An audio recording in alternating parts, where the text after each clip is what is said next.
Welcome back and thank you for joining A Shark's Perspective. How do you make customer service truly a competitive advantage? The best marketing arrow in your quiver to be on target with the customers you serve, as well as the new ones you want to attract. There are so many examples of products and services that we'd simply pay more to have and use if we knew we'd have less headaches and a better experience from a service standpoint.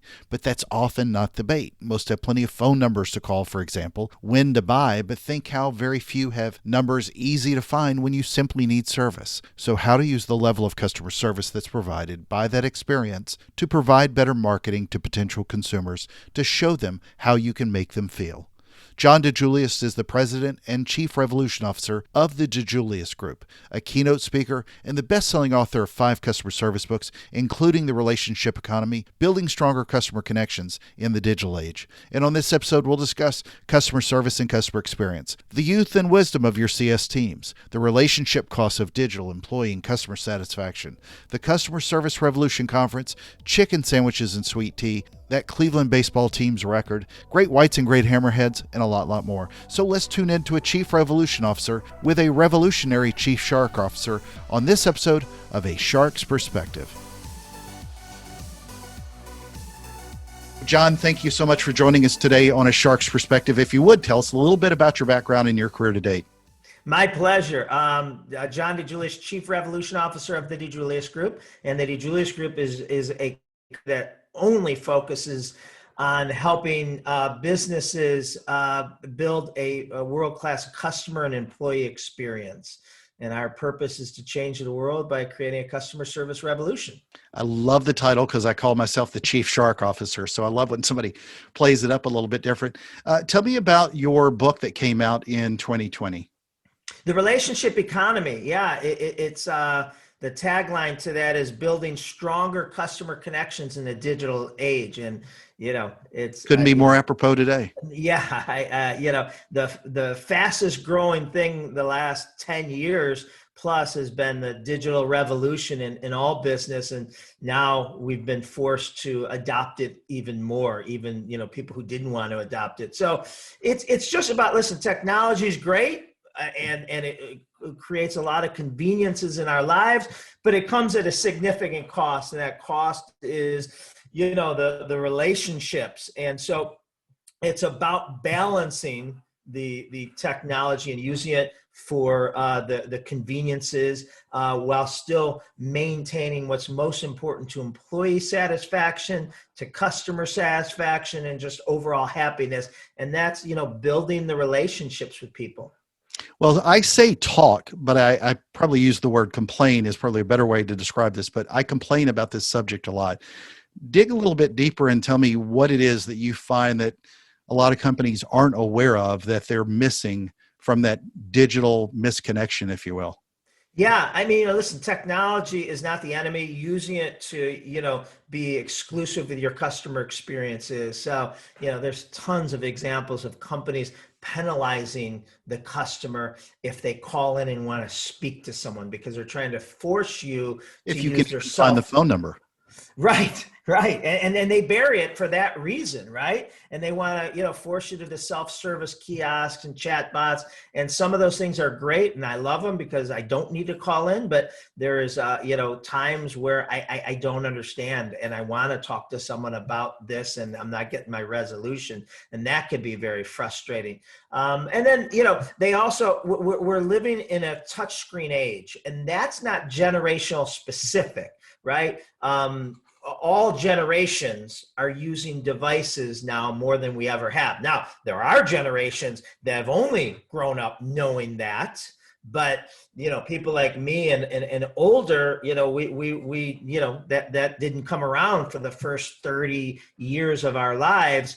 But as a result, every generation has reduced people's skills. Because we're texting and hiding behind, social media. And I don't mean it in a negative way. I just mean that, that's the way we're commuting. And there's a difference between connections and connecting, and they're not the same. And so it's also upon us as business leaders to educate our employees on how to build that rapport, because we have generations that have no fault of their own, didn't grow up being forced to do the things we were forced to do for 20, 30 years. Well, you're a noted expert in this field, and I've worked for quite a few different brands and seen this, and I'm always curious as to your opinion, and anybody who that is an expert in the field of customer service and experience as well. I don't necessarily think that when I've seen customer service teams be younger, they're not the ones necessarily suffering from providing bad service. Often it tends to be, at least what I've seen, more of the culture of the company rather than just the youth. And I want to address that because I sometimes can pick too hard on the youth as well. I don't like social media to communicate, where I'd much rather, if I'm buying something that's a complex sale, I want to do it, by phone for somebody to get that real-time interaction. But a lot of times with customer service, it seems so often that we box in it's a younger problem. And I get that because of how technology's evolved over the last 2 decades.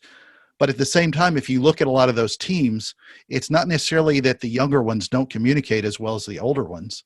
And I went in thinking that when I saw the last brand that I worked for, and the younger people were communicating just as well as older people, but the leadership was the one that was really having a problem trying to change the culture rather than it just being a young millennial problem. Does that make sense? Yes, couldn't agree with you more. On so many fronts, it is always the problem of leadership, lack of training, lack of soft skill training, enforcing their employees to hide behind policy. Right. Yes. So I bring this back, and yes, it's after the 2-hour window of that you were allowing me to, and you might be a 21-year-old customer service rep, and you can't, sorry, that's our policy. And, I'm mad at you, and there's nothing you can do about it. But so many things. So I have 3 companies and over 150 employees and at least 100 millennials, and they're the best generation. Better than mine. I don't. They're like a thirsty person coming out of a desert. When you give them the relationship building skills, the rapport building skills, they run with it. Maybe because they never had it, but they just start realizing how cool this is. And it's not just trading hours for dollars. It's not just checking in, checking out, booking you an appointment. They were able, they had permission to build, take a little bit more time, ask you about, your last visit, or how the fall is in Tennessee, and being able to do that gives them fulfillment as well. And, my favorite quote, and I'm like you, I get so mad at, my generation that we beat up millennials, all right? 2 ways. 1, we're the generation that raised them, so we're beating up ourselves. But 2, the currency for millennials is purpose. And you walk into any Chick-fil-A, you walk into any Ritz-Carlton, any Starbucks, whatever you deem as and they're millennials, they're kids, and they're certainly my pleasure. And it's the training, it's the culture, and they love that, and they're rock stars. Mm-hmm. I don't agree with any of it. Yeah, well, it is still fun to be the old man yelling at kids to get out of his yard. But at the same time, I think about this in particular with the hotel industry. I've got a friend who is president of a hotel. It is as nice as any hotel you're going to find in the country. They've got the same young people that have worked at other hotels. Culture could not be more different because the leadership's so much better. And that's why those are succeeding. It's not because they have more mints on the pillow. That helps the experience as well. At the same time, it's the culture driving what those young or old people do and learn. So how do you help them connect those gaps? So, it's all about, creating soft skill training. We help them, first start with a day in the life of the customer, because the biggest disconnect in almost every business is the 22-year-old working the front desk at a high-end restaurant, or an accountant, who might be, 29, 32. If you think about almost every business, the customer-facing employee is not the customer, right?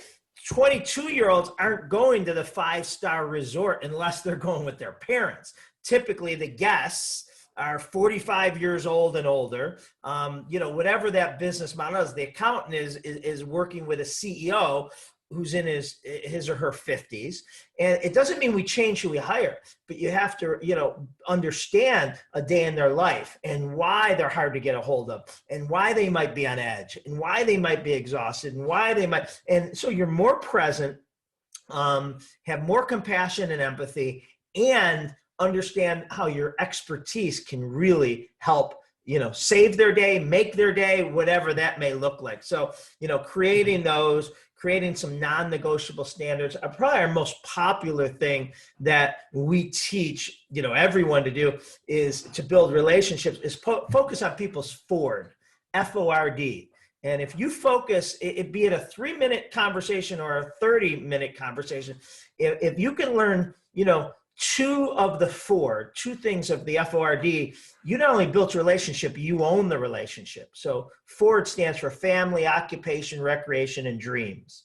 And these aren't things you got to drill people on, right? A lot of times they come up in the normal course of, I'm checking you in and I see that you flew in from Memphis. Oh, now I know where you're from, right? But just in our 90-second or whatever it was before we got on, I know where you've worked, where you've lived, prior, that you love swimming with sharks, and that may be obvious, but there was so much dialogue that, we have 4 tablets at our desks that we're copying this down. We have it in our CRM system. Now, if anyone from my team circles back with you next week, next month, next year, might be me, it might be, Lindsay, she could ask you how Memphis is, or when's the last time you were swimming with sharks, or, whatever the Ford we found out. And that really, obviously makes the customer feel an emotional connection, but it's rewarding for the employee to be able to, build that kind of rapport. Yeah, that was such a great point. It does seem obvious, though, that with a younger generation, and I didn't necessarily even think this is where we were going to kind of go with this, but it's an interesting subject. It does seem more apparent, though, with a lot of the younger generation that they are really struggling to make that connection, whereas a lot of older people in a service level business understand how to make the connection. Why do you think that is? I mean, we're giving them credit, but if I'm playing sort of devil's advocate to what we were just talking about and arguing against, where do you see that problem really stand out that much more because they're younger and maybe less learned, if you will, not less smart. They're smarter than we are, but less learned maybe. They're at no fault of their own. They're relationship disadvantaged. Okay. They grew up only in a touchscreen digital age where you and I, I'm guessing maybe you were. Yeah, I'm a rotary phone. Yeah. Yeah. Right. You and I, we had to look people in the eye. We, didn't have, electronics. We had to play outside until the ball hit us in the face because it got too dark. Right. So they grew up primarily in the relationship. The touchscreen age. 40% of employees today have a boss that's younger than them. So, old guys like us, are working because of the reliance on the digital age. No one's teaching this in school. No one's teaching this at home, right? One of the reasons why we're guilty, our generation, is we handed our kids an iPad to be their babysitter so we can get more work done. And then we're criticizing, how they're addicted to these devices. So there's many, reasons along that way that their relationship disadvantage. So, make no mistake about it. The problem is business leaders to fix this by having these soft skills part of their orientation, not just operationally, right? How to process the order, how to book the appointment, how to dot the I's and slash the T's, but how to build rapport. Where do you think, because I've also heard you talk about this in regards to your conference, but we're leveraging this, Seth Godin's brilliantly spoken about, leveraging customer service as a marketing tool. How do you think that people can use the level of customer service that's provided in that experience to provide better marketing to potential consumers? So great question.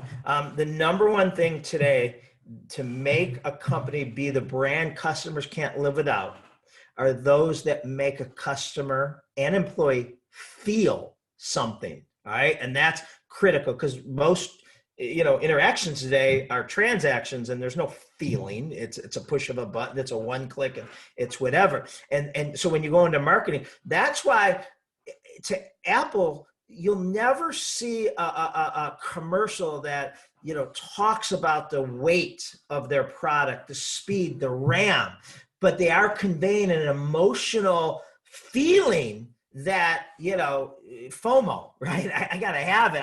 The 5G, I got to have the cameras. I got to be able to do all these things. And that's the same with everything. And so historically, I believe marketing was our offense and customer experience was our defense.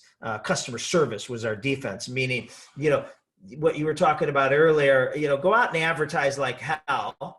And then when we piss them off, have some people on the phones to try to put the fires out. And that's the defensive side. To me, that's like, having, great offense in baseball, but horrible pitching. Doesn't matter how many runs you score because they're going to probably score just as many, if not more. And it's the hole in the boat. Today, Seth Godin's done a great job. And today, the customer experience is your best marketing. You let that speak for itself. And, word of mouth, word of mouse, whatever it may be, is going to, explode and do a lot of the marketing for you. By the way, just to add, I don't really necessarily think that you are a good person to necessarily give a good baseball analogy because you haven't had good baseball in Cleveland except 1 year out of the last 100. Wow. It's another story. But since 1948, 48 was the last time we won it. Gosh, you brought up when we were talking about Seth, it made me think about something as well, though. There are a lot of us that have been talking about this for years. Seth brings it up and people listen. And I love it because at least more people are listening to it.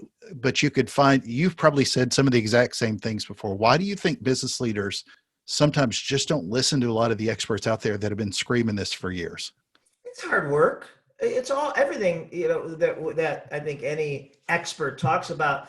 It's easy. It's not complicated in theory, but it's hard work. So the reason why customer experience has been late to the game from a business standpoint is it is so much easier to slash prices. It is so much easier to buy a failing competitor and gain their market. Advertise. Outsource, right? Advertise, outsource to, your call center to some third world. Those are all short-term gains that will help immediately. But in 6 months, 12 months, 18 months, you're probably in a worse position than you were doing this. It's the compound effect of the crash diet, that you need to lose 10 pounds, for your reunion. Well, if you do that in a week, you're probably putting 12 back on the day after the reunion. Customer service, whether you do or you don't, doesn't matter today. Whether I train my new employees on soft skill, building rapport, service recovery, compassion and empathy, or I don't, has no bearing on what my sales will be this week or this month. If I call that client back who gave us a 3 out of 5 or whatever, or complained online, if I call her back or I don't, isn't going to change anything. However, in 6 months, in 10 months, that customer experience is increasing the retention rates, is increasing the lifetime value, is allowing us to advertise less because of the referrals and all those things. But most people aren't patient we want the microwave.com, thing that it flicks a switch and we see results today. Yeah, the churn is worth as much as the burn. I mean, you can not help one customer to go get 2 new ones, but in 6 months, you've lost 3. That's what I Right. always used to scream about. Yeah, yeah. It goes with everything. If there's a compound effect by Darren Hardy. Love the book. One of the best books I've ever read. Make my kids read it. All that, but it goes for him. If you have a donut for lunch today, or you don't, or you eat a salad, it doesn't matter today. I don't look at you and say, "Whoa, shark." What'd you have for lunch? You look the same, way the same. And tomorrow, now in 6 months, whichever one you choose to make a habit, there will be a significant gain. Same thing as if you save 2% of your paycheck in your 401k this week, or you don't, you're not going to pull up your statement and say, "Oh my God, I am a millionaire," but in 30 years, there is going to be a significant, compound effect one way or the other, that if you did it and I didn't, I'm still working it. And it's the same thing with customer experience. And customer experience is a long-term play. And most people don't have the patience and, feel that the shareholders or whoever need to be satisfied today. Yeah, I get my mind fixated on donuts now as well. So yelling squirrel. One of the things that I always, because I also have worked heavily with reputation management, with a lot of social listening, it was really pulling in marketing closer to customer service and working more together. But I wish more people would cross-train with customer service as well. And I don't find that nearly enough. It seems like we have good customer service teams, but it's very rare that anybody other than the sales team, for example, has really heard directly from the customer inside the four walls of a lot of businesses, unless you're maybe the receptionist who took an irate phone call. It's very rare that somebody hears that other than customer service or your sales team. Are you seeing any sort of trend, though, with the companies you work with to get people to cross-train more often? And you bring up such a good point. We call them invisible service providers, Yeah. and those are the people that don't touch or come in direct contact with their customer, but they have a customer. It might be the person in the cube next to them. It might be the franchisee at the location, in Tennessee or Cleveland. And they don't realize that they have a customer, and they don't, to no fault of their own. It's the leadership's, the company's problem. They don't realize how their impact affects literally the customer experience. I love to tell this story. When I was in college, I worked at UPS and I loaded trucks in the middle of the night. And if you had asked me back then, 40 years ago, whatever it was, "Do you have a customer?" I would have laughed. I said, "The box? Like, if I don't step and crush the box, yeah, that's my customer." That would have been my answer. And some days I did a good job, and some days, it was 3 a.m. to 8 a.m. Some days I probably went from the bar to work and, didn't do as good of a job as I could have. And the next day, the driver would come in, screaming at me. And, I was like, "Screw you, pal. Like, you make a ton of money." To me, they were millionaires. Graduate from college, go driving. And I'm driving a UPS truck, and I have a new wife of less than 2 years and a 6-month at home, and I am running to the door. "Can you sign this?" And I'm skipping breaks, I'm skipping lunches because I want to get home. And I remember, this happened multiple times, but I remember this is how long ago it was. I go to a payphone at 4 o'clock in the afternoon. I say, "Honey, I got 2 more stops. I'll be home. I'll be back in the warehouse by 5. I'll be home by 5:15. Make dinner, make reservations. We'll have the whole night." And then I go and grab the last package that was misloaded by a lazy preloader. And it was where I was at 9 in the morning. And now it's, now I got to drive across town in rush hour, and I'm not going to be home until 6:30, 7 o'clock. But here's the thing. It was UPS's fault. It wasn't until I became a driver that I understood how the preloader made and broke my day. And UPS never taught me who my customer was and how I affect, and not only, was the driver my customer, but that person probably was expecting a package at 9:15, like they always get their packages at 9:15. And they had a customer coming to pick up something at their store that is pissed on the domino effect that happened. But again, love UPS, but they didn't teach me. And so we have to teach. And just like you said, whether it's shadowing customer service, whether it's a ride along, whether it's, sitting in the warehouse. So I could look and say, man, Shark, I didn't realize how hard your job was. I thought you just sat back here and played cards all day. No, yeah, and I feel so bad because I'm demanding. I come in at 4:45 and say, hey, I need this right away. And, I didn't realize, you have 17 other people that do the same thing.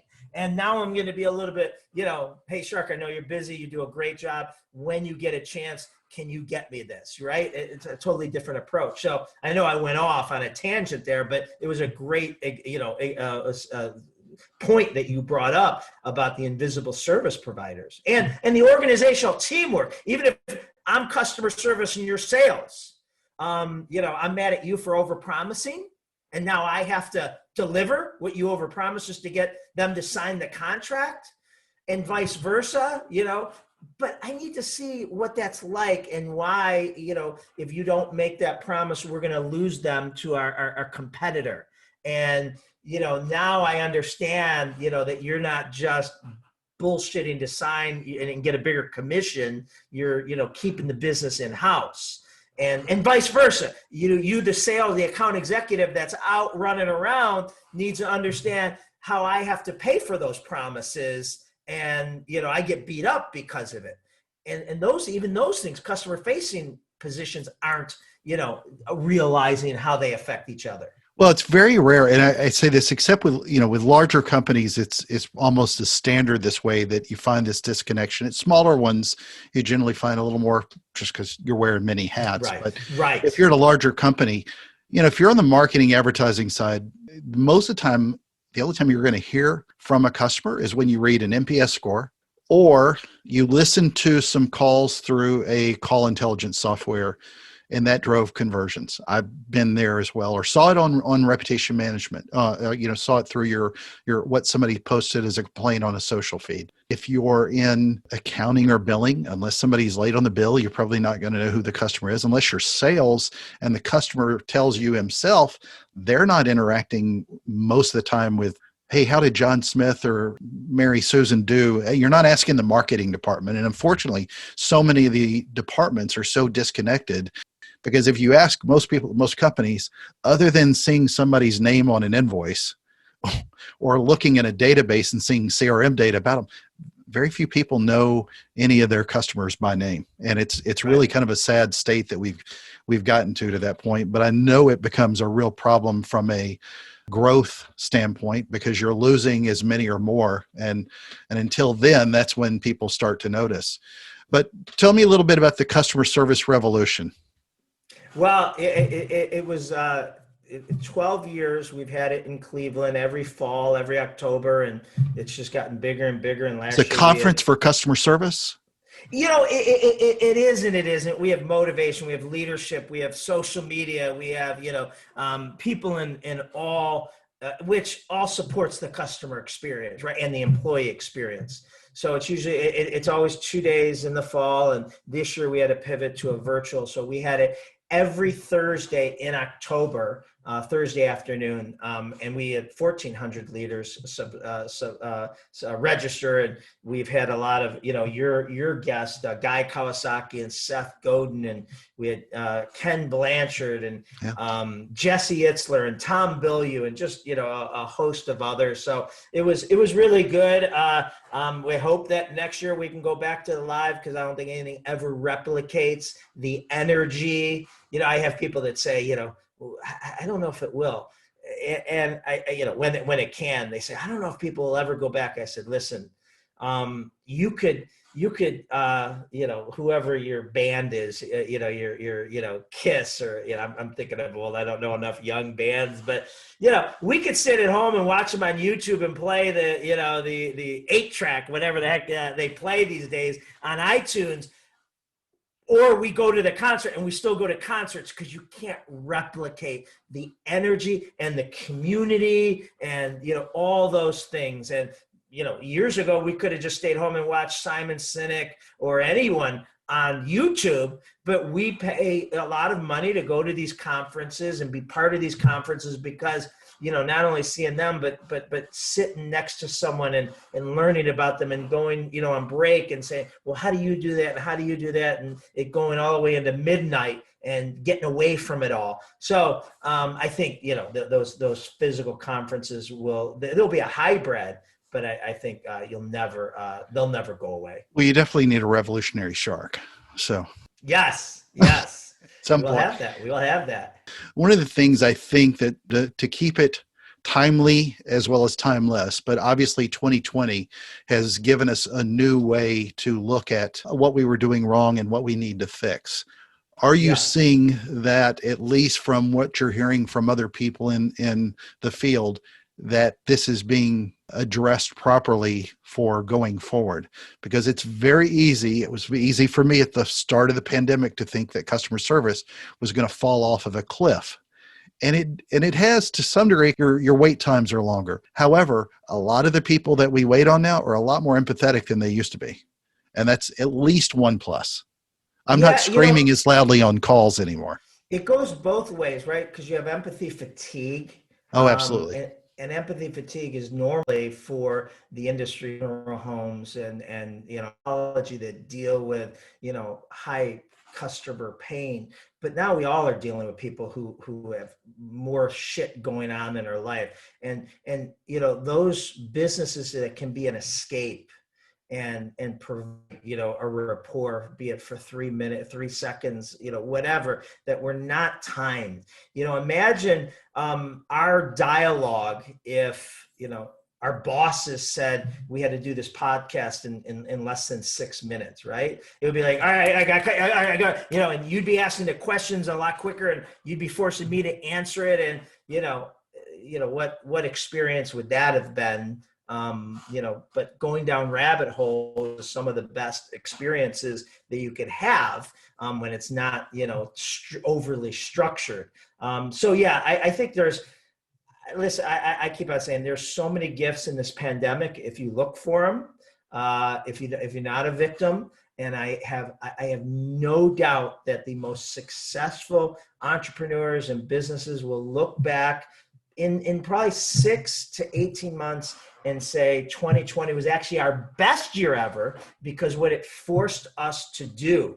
And, we've already seen that. And so many of our clients have done that. So from customer experience, employee experience to, stop doing the stuff you shouldn't have been doing anyway. I like a recession. None of my businesses do better in a recession, but my competitors do so much worse. And I think a recession is like a business enema, right? And it just does a cleaning for the industry that, we had competitors out there giving us all a bad name. Well, they're gone. Now there's a bigger market to go after, less of us available to go get it. So I have a filter system. Almost anything, I'm going to turn it into a positive. Even an enema. A business enema. There you go. Well, John, I ask this of all my guests, since you're on a shark's perspective, what is your favorite kind of shark and why? The great white, if that's a thing, because that's the only name. The great white shark, absolutely. Yeah. All right. Hammerhead, that's a shark, right? Absolutely.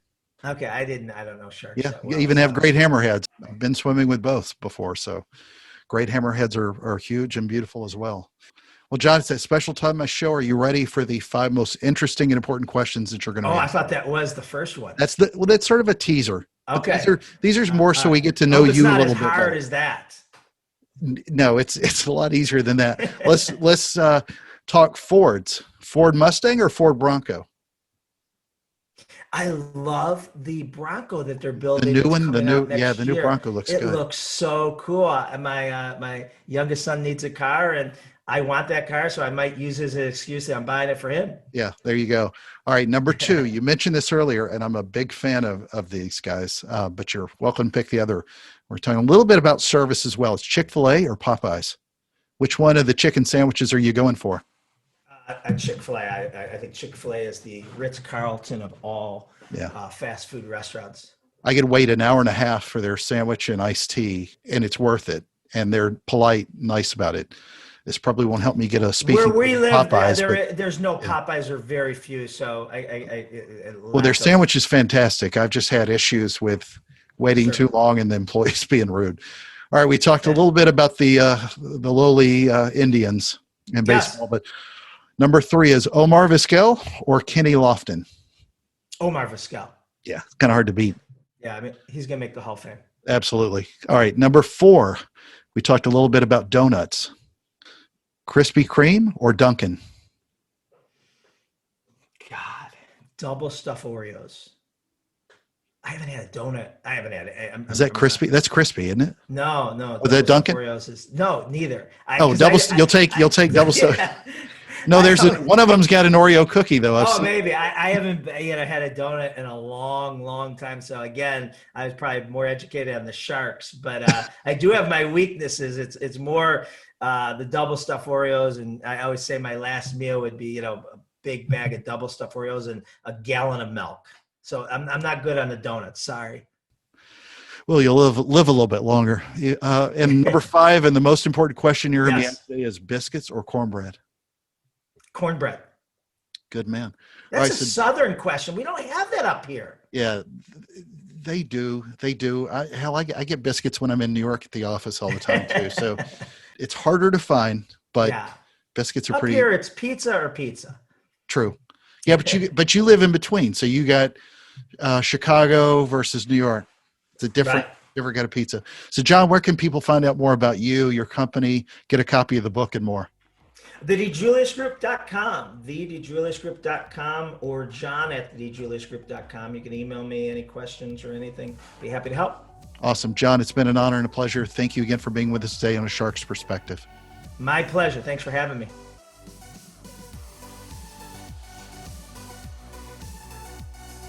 So there was my conversation with John DiJulius, the President and Chief Revolution Officer of the DiJulius Group. He's a keynote speaker and the best-selling author of 5 customer service books, including The Relationship Economy, Building Stronger Customer Connections in the Digital Age. Let's take a look at 3 key takeaways from my conversation with him. First, this is such a great point. When you force a customer to only have a digital relationship with you, then it can easily drive customers away. Sure, we use devices and websites more, but if there's a complex issue that's better discussed by phone, for example, then it shouldn't require Indiana Jones to be the only one able to find the lost treasure of your buried phone number. And not everyone loves those pre-populated chatbots that don't answer important questions. And listen, if you do digital only, and if I can replicate that product or service, then I can very quickly make the experience better elsewhere, and I'll take your customer away if I'm a competitor. Second, good customer service is not a problem because of the young or the old. Does it help to have more wisdom in someone? Sure. But with serving a customer, great customer service, that rests on leadership. It's the processes and procedures. It's the training and the culture. It's not because a group has some gray hair, nor is it because another younger group has a lot of tattoos. Luckily, I fall into both of those categories, so there you go. But don't blame an age group on serving customers without, as a leader, taking a really hard look in the mirror. As John said, the biggest disconnect is often that the employee serving the customer isn't a customer themselves and doesn't reflect one. That can create a real environment where the employee doesn't have empathy because they don't understand the problem. John employs the Ford method, where when you untangle that acronym, the employee should relate by family, occupation, recreation, or dreams. It's simply there to help build relationships and empathy with customers. Third, as simply as I can put it, great customer service today means higher revenue tomorrow. I so often talk about lead gen tips and increasing sales and acquisition, but the churn and burn that often consumes many companies can simply drive current customers away because of a lack of good service. There is a heavy price when you cannot help serve one customer in order to get 2 new ones. Quite simply, in 6 months, you've lost 3 customers. This is such a problem for companies who have an acquisition addiction problem, and the price falls back on service. Got a question? Send me an email to kenneth@asharksperspective.com. Thank you again for the privilege of your time. We definitely need a revolution in experience and service. So keep swimming, everyone, and join us on the next episode of A Shark's Perspective.